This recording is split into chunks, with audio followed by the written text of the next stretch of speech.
Hello and welcome to my Campervan chat. I got a question in one of the films and to ask if I can explain a little bit about how I decide where I am going to spend the night, and that's what I'll give you an answer to.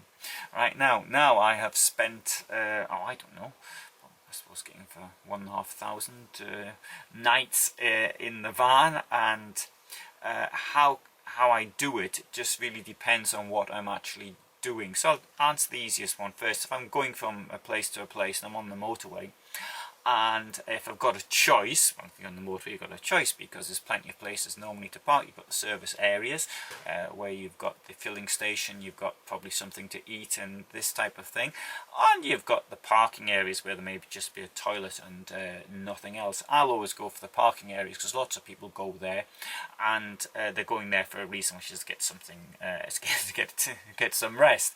And people there who spend the night in their cars or in the lorries, and the problem with the lorries, of course, is that lorries are long, they take up a lot of spaces, and there's often you get a situation where there's nowhere to park. I tend to get in early, and I like to be parked around 9ish, something like that. I'll make an early getaway. I'm usually in bed by around 9 anyway.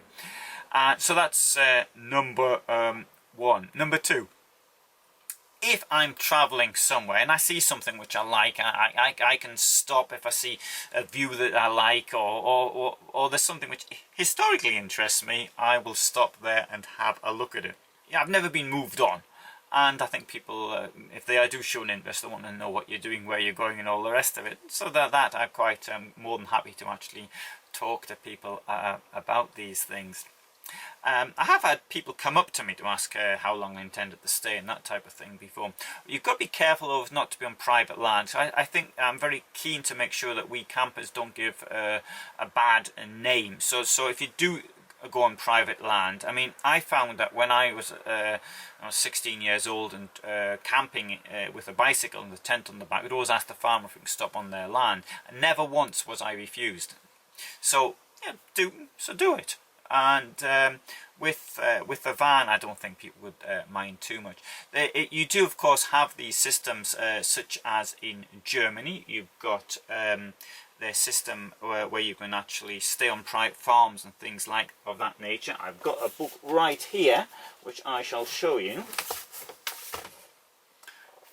There we go. Wasn't prepared. I just thought of this. I was just making this up as I go along, and there you go. So you've got this here, this system, France Passion, you've got that.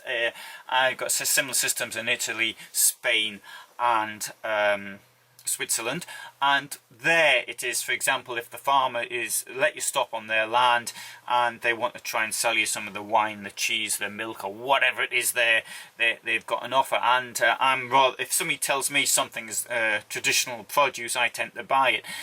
If you end up spending 20 euros on at the farmers, then you may as well just have gone to a campsite, to be quite honest.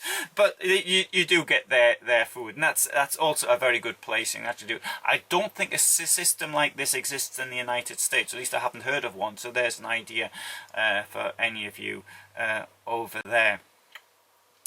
I am driven by places which I really like the views of, and if I really like the place, I do a video of it and I show you where I am at. Now another sort of idea that I have is sometimes, for example, I might stop at like castles or things of this nature in their car parks, as long as there isn't a barrier up. And sometimes they do put barriers, particularly in the UK. You've got these barriers of maybe 1.90 m even, and then you can't get in. Well, okay, if they don't want us there, then they don't stay there. That's the way I look at it. I have stopped at retail centres. I've been moved on once. In the United States, of course, it's very common that sort of people sort of camp rather than overnight at Walmart. You can go around the shopping centres there and you see they're full of RVs. One thing I find, like when I'm sort of touring around slowly and I'm not really too certain where I'm going to go and this type of thing, and just sort of making it up as I go along. For example, if I'm touring the coast in Italy or France or something like that, and then for the evening, what I'll do is I'll go into a residential area, and I'll go into a residential area where you've got flats, like between 4 to 8 stories, something along that line, where there's off-street parking. And then I find if I'm there, then I can, nobody bothers me. That's the first thing. People could think that you're one of the locals, particularly if you're out of season when half the flats are empty anyways. They haven't got a clue who's should be there and who shouldn't be there and what you're doing there. So there's really, as a rule, there isn't any problems. Now, if you're ever worried about things such as crime or something like that, and that you've got to feel safe. If you don't feel safe, then you're not going to get a good night's sleep, and so you're sort of defeating the object of being there in the first place. And I think if you're that nervous, probably you wouldn't be in the camper van in the first place.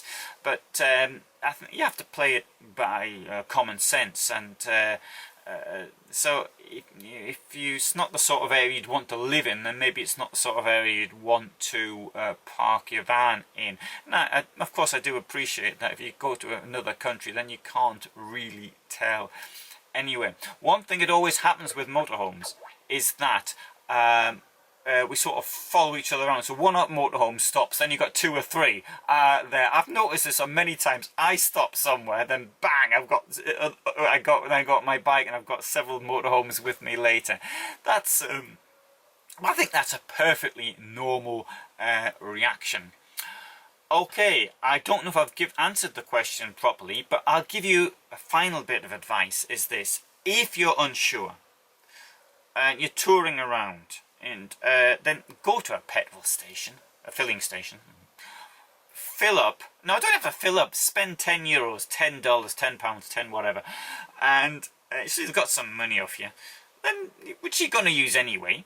Then park your van there, and the staff there normally don't mind. In fact, if it's a filling station at night, they're probably only too happy to have a bit of somebody else there. So it's not a problem. I have done that when I was travelling around by car, in my car, so that's something, I'm travelling, sleeping in petrol stations now for getting on for 30 years, and I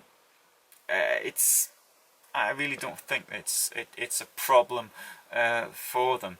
Of course, it's not a sort of place you can stay very. They expect you to be gone the next day, pretty sharpish, but that's how I do it anyway. Okay, thanks very much for listening. I hope that was interesting and useful.